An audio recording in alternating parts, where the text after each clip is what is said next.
Hey everyone, welcome to my first video of 2025.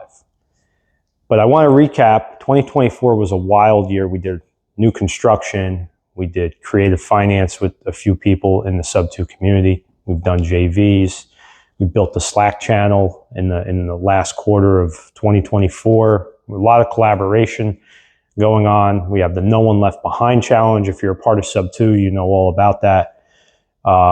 But I want to talk about my favorite transaction of 2024. So I got a friend in Sub2 that I met at Pace's Mastermind in October of 2023. There's this house, amazing house. It's 5,000 square feet, probably a little bit bigger than that. 3 years ago, he's been after this house for 3 years. He was finally able to close it in the fall of 2024.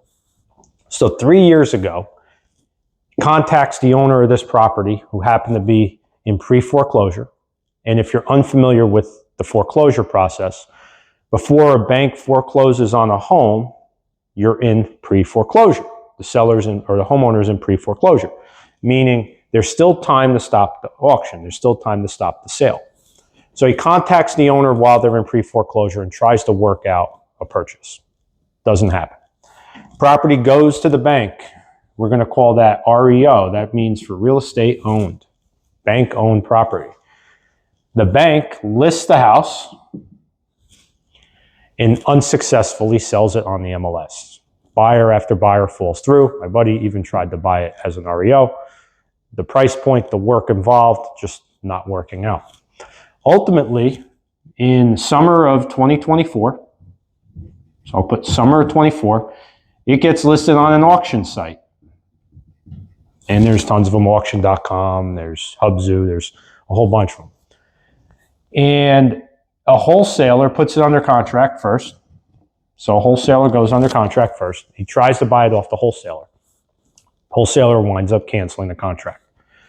So the wholesaler's out of the picture. So he calls me up one day, he goes, Jay, what do you think I can do?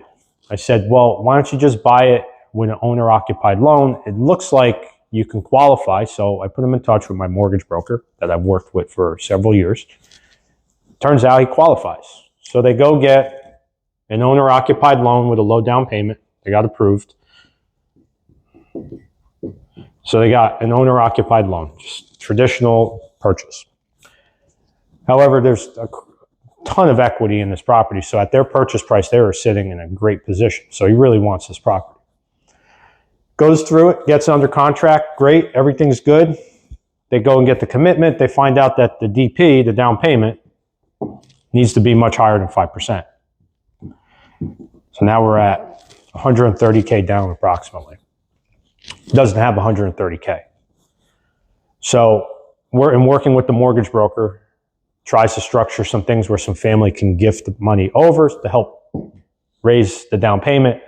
This way it doesn't affect underwriting on the mortgage. And if you've ever gone through the mortgage process, there is just paperwork upon paperwork that you have to submit showing where all your money is coming from. So he has trouble getting to that number.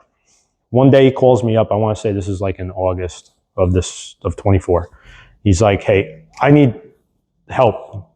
Do you think you can help me get the down payment? Now I have a self-directed 401k. So I have checkbook control. I can loan money out right out of my retirement account.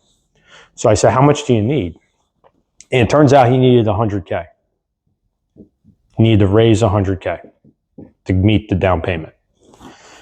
So we contact the mortgage broker and we're trying to structure how we can do this without upsetting the underwriting. Because if I send him 100K, then underwriting is going to want to know where the money came from.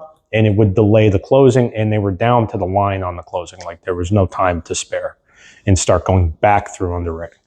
So what we came up with, and again, we learn a lot of stuff in Sub2, not just how to buy houses, but we structured, and thanks to Pace Morby and his team, how we can do this creatively. So he has an LLC that owns 2 houses. And there's equity in those houses. I don't know. I think it was about $350K in equity between the 2 properties. And they cash flow and they perform their rentals.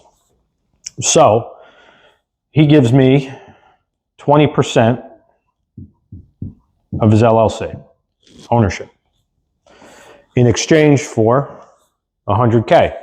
So we had the attorneys draft all the documents, always do things with attorneys. So I wire the money out. It goes through the process, ends up in the LLC account. He's able to then transfer from his LLC over to his checking. I'll write checking here. And it does not upset the underwriting because the way everything was structured, this LLC and the performance of these properties was not contingent on him getting the mortgage. So he wires the money in, he closes the house. Now, how do I get my 100K back? Again, relationships are everything. I have a great relationship with him. So he has his primary home. It's over here.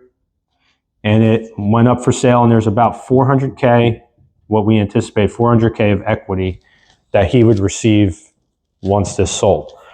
So the way the timeline worked, we wired the money out, it went through here, came out, went to his checking, he closes, and then lists the house, his primary residence, shortly thereafter. Took 60 days.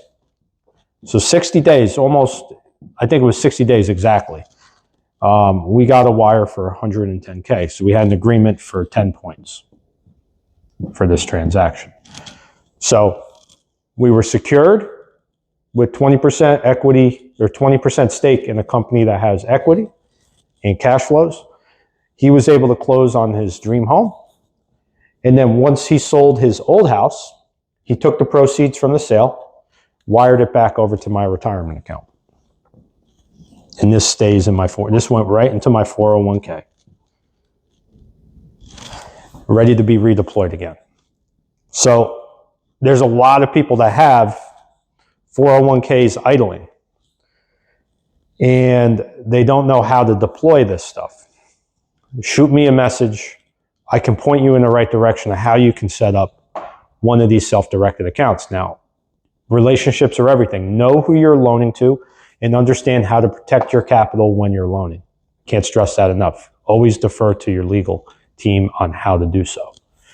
And it is very achievable to make double-digit returns in shorter intervals working with real estate investors that need to raise capital. It's a great way to grow a 401K portfolio without taking the risk of Wall Street and to be invested into a tangible physical asset.